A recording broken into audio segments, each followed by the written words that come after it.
Hello po, again and again. Andito na naman po ako, nagbabalik ang makulit. Magbabasa ng tarot na si Windra. Ngayon, ang dami pong nagre-request noon ng tungkol kay President Bongbong Marcos. Ngayon, eto na po, babasahan ko na po ang ating President Bongbong Marcos. For a short review lang, para alam nyo naman na ako ay pantay. Naririnig nyo naman ako tungkol sa pagtatarot sa ating Vice President. Ngayon naman, President ang ating itatarot. But before that, kung napansin nyo, nagtarot na po ako tungkol sa ating President. At maraming warning noon ang tarot sa kanya. Na actually, kung pinakinggan lang po at nanawagan pa ako na kung sino ang nakakarinig ay payuhan ang ating President, kung yun lang po ay nasunod, hindi po sana nagkaroon ngayon ng isang maatikabong paglalabas ng emosyon ng sanlibutan na ikinabagsak. Sinabi ko po yan noon, babagsak at iikot ang sitwasyon.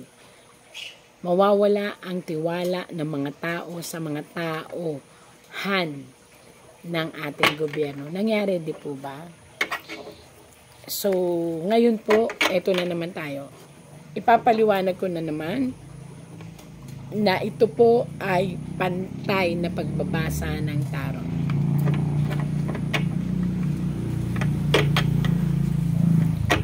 Yan, may dumano. Kaya napatingin ako. Gabi ho dito ngayon, kaya medyo creepy.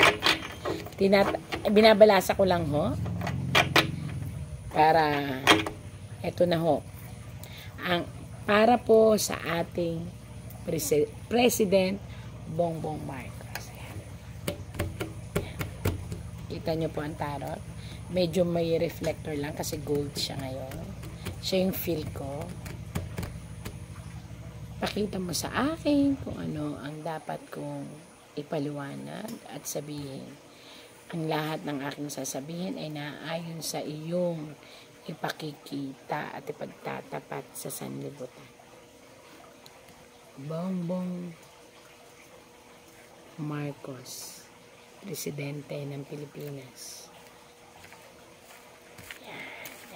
Yan po ha.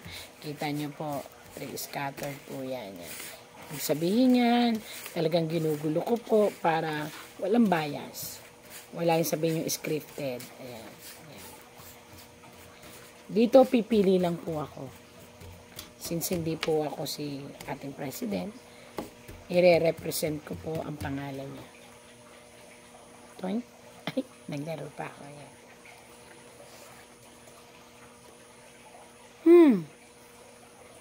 Ito po ngayon ang nararamdaman ng ating President Bongbong Marcos. Kung napapansin niyo po, ang puso niya. Ayan. Bakit po ang puso niya ang inilabas? Sa nangyayari po ngayong tensyon, sa nangyayari po ngayon na balitaktakan, sa totoo lang po, walang masisisi kung hindi siya. Actually, ito baka sermonan ko pa nga po yung mga taong nakikinig na talagang sasabihin nilang sila'y makamarcos. Kung talagang makamarcos kayo, sana narinig nyo noon ang YouTube at vlog ko. Napayuhan nyo po ang ating presidente, kung sino man ang nakaririnig nito, na maghinay-hinay sa pagdidesisyon tungkol sa isang pamilya.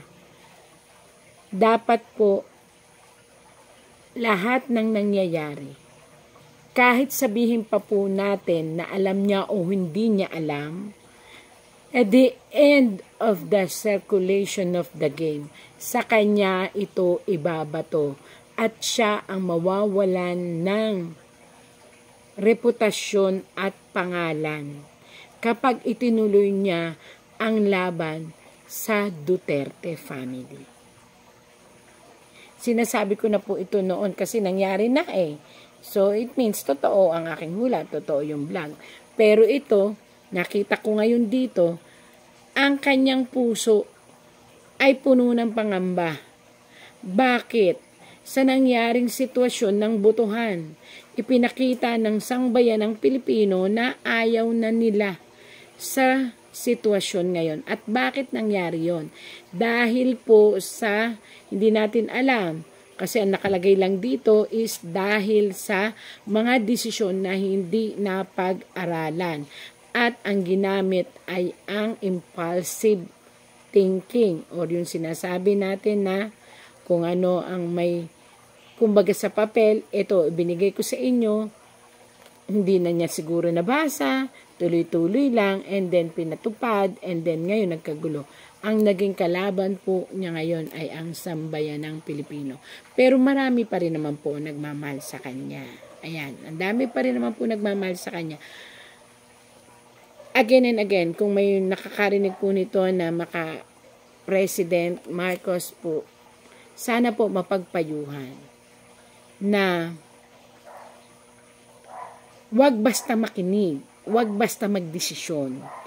Hanggat maaari, i-stop ang lahat ng issue sa isang pagkaing nagbigay sa iyo ng anghang. Kasi kapag ito ay nilagyan mo pa ng nilagyan ng anghang ang isang issue na yan, maniwala po kayo, mapapaso kayo sa dulo. At ang kalalabasan ng pagkapaso, sunog. At ang sunog, pagkawala ng kung anong meron. Yeah.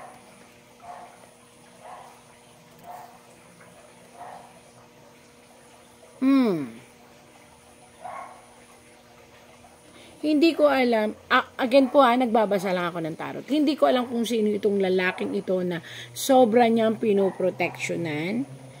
At itong protection na to is nasisira ang reputasyon ng ating President Marcos.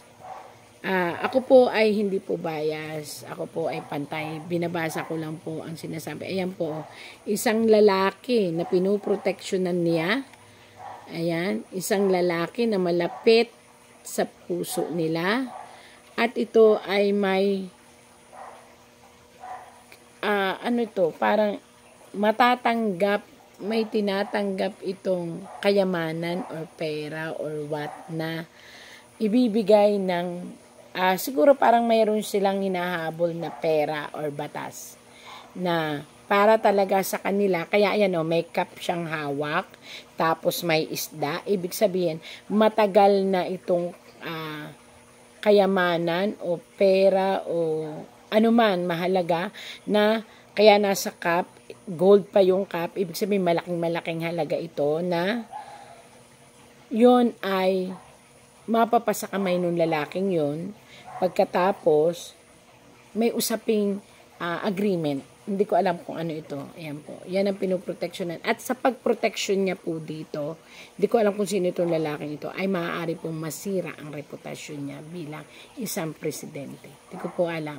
Wala naman po akong alam sa ganyan-ganyan. Binabasa ko lang po ang tarot. Isang revelasyon ng inyong tarot na parang ngayon lang kayo nagigising na may 1, 2, 3, 4, 5, 6, 7 tao po ang parang bubuyog na bulong ng bulong sa inyong tenga ang sinunod ninyo. At kung sino man po ito, na 7 taong ito, kung naririnig nyo man po ako, aming presidente, sana po ay hihinto nyo na po ang pakikinig dito sa 7 taong malalaking ito na bubuyog. 7, 1, 2, 3, 4, 5, 6, 7. 7 po siya. 1, 2, 3, 4, 5, 6, 7. 7 talaga. 7 siya na tao, pero ang isa, hawak mo. Ibig sabihin, nasa paligid mo lang at babae ito. Sana po lahat ng bulong-bulungan, lahat ng mga request, lahat ng mga pinag-uusapan ay pag-isipang mabuti. Kasi po, nakita po dito na kaya kayo nakabikaka, ayan, kaya po kayo nakahawak ng ganyan. Ang ibig sabihin po nito ay failure, ang kalalabasan ng kung ano man pong pag-uusap na iyon.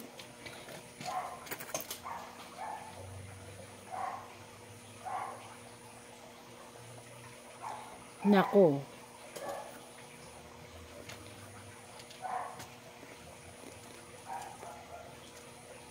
Ang sitwasyong ito ngayon na inyong kinakaharap po ay kinakailangan yung pagkaingatan.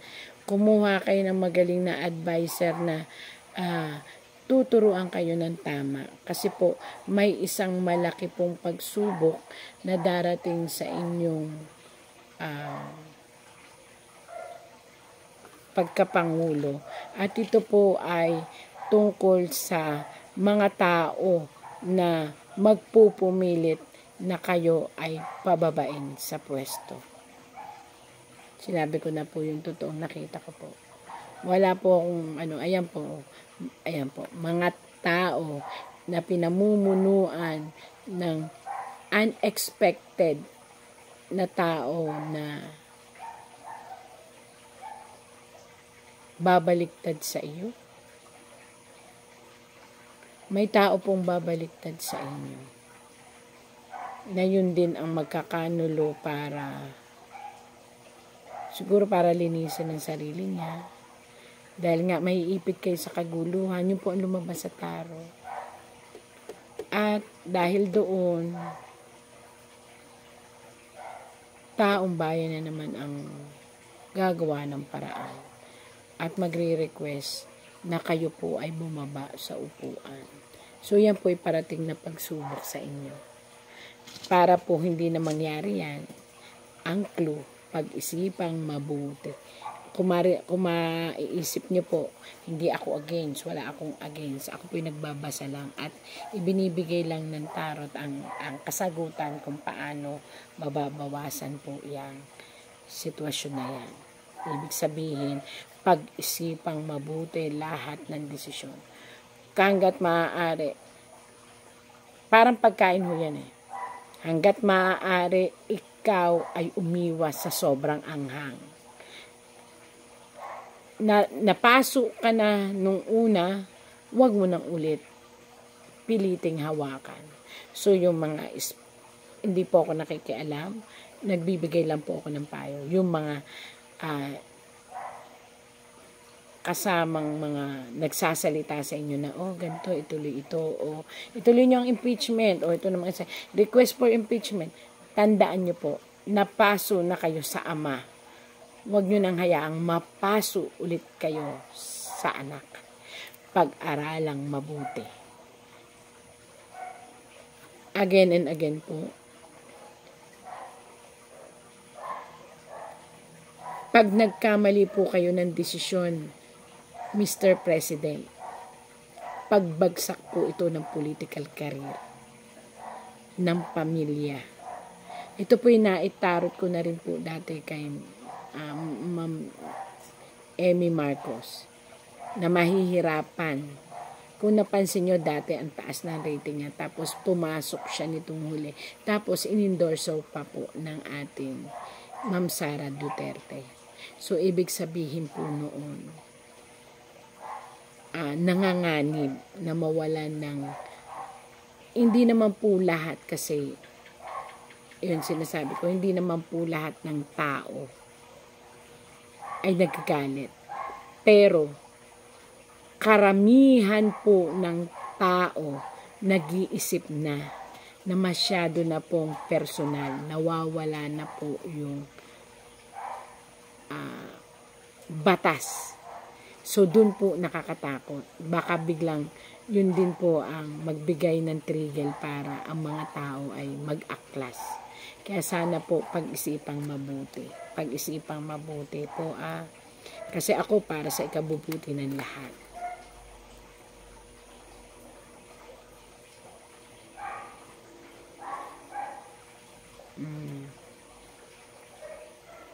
Ito kasi biglang tumayo ang isang ikaw ay isang hangman. Ngayon naiisip mo na parang naiisip mo na ang nangyayari. Pero paano ibabalik ang nakaraan? Yun, true, siguro, wag na nga ulit humawak ng mainit na bagay pagdating dyan sa case ng mga Duterte. Yun lang po talaga ang makakapag-bagdown ng inyong career. Ano ba yan? Bakit kasi na lang? Wow. Isang babae sa family ang sana pagsabihan din na mag-slow down ng mga desisyon. Kasi ang mga decision making na gagawin for this year ay struggle. So, ibig sabihin, kung ano man ang desisyon at ano man ang mangyayaring gawain ninyo, kayo po ay mapupunta sa isang negative position of life. Ibig sabihin noon, kung makikita nyo po, may evil. Ibig sabihin, lahat ng desisyon na gagawain ninyo na hindi talaga pag-iisipan at lalo na't mapapansin ng taong bayan ay pagbagsak po ng political career ninyo. Ayan po.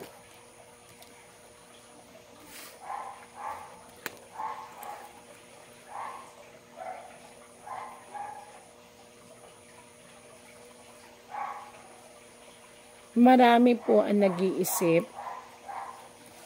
na ito po na magsama-sama para po lumapit sa inyo at hilingin na ihinto na ang anumang bagay tungkol sa kaguluhan na kinasasangkutan ng tungkol sa ICC po. So, kung ang payo po sa inyo ng tarot, kung kaya nyong ibigay, ano ba ang kailangan, perma para makalaya, kung ano po, ito po'y payo lang ng tarot. Para po hindi na tumuloy-tuloy ang dilema ng emosyon ng mga sambayan ng Pilipino. At nakalagay po kasi dito, pag hindi nyo nagawa ng paraan, ang taong bayan ay magiging isang anino. Pag sinabi pong anino, sumusunod, pero maaaring yung pagsunod na yon ay kunwari lamang, tapos maging cause ng big problem ninyo. So, yun po ang sabi.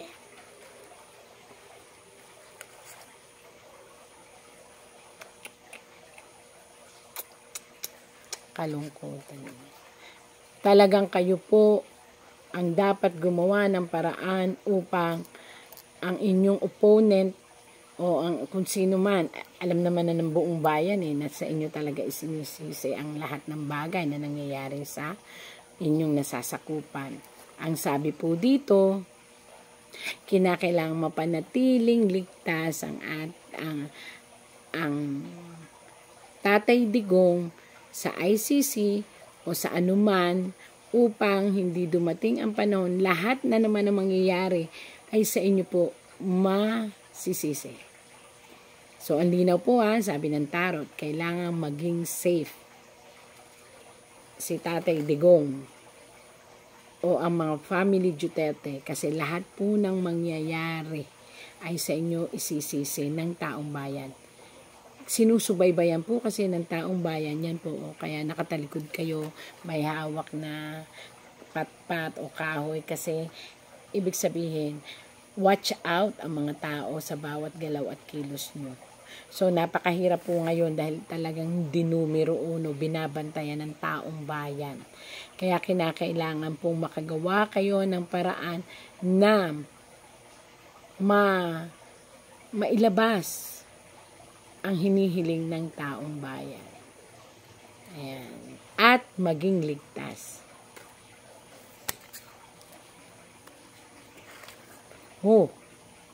Naku po, tandaan nyo, anumang mangyayari sa buhay ng tao na ngayon ay naging dahilan kung bakit napunta kayo sa hot seat, pag-aaklas ng buong sambayanan. Kaya pag-isipan nyo mabuti ito. Kaya kung ako sa inyo, hanggat malakas at kaya pa, pauwiin nyo na po ang dapat pauwiin. Ito po payo lamang. Hindi po ako, wala naman akong kapangyarihan. Nakita ko lang ho naman sa tarot na yun lang ang makakapagbigay ng kagaanan at tigilan na yung mga nasa paligid na puro bulong ng bulong ng bulong na parang bubuyog sa inyo. Ayan para sila mga bubuyog. na dumadapo sa mga dahon para bumulong ng bumulong. Mali nga Mali nga ang mali ang hinahatnan. Kaya mas mabuti po na wag makinig na lang. At piliting ibalik na lang. Kayo lang po ang nakikita dyan sa tarot na makapag-aayos din ng sitwasyon. Hanggang doon lang po ang binabasa kong tarot ngayon at medyo po. Palalim ho ng palalim ang mga tarot. Sige po.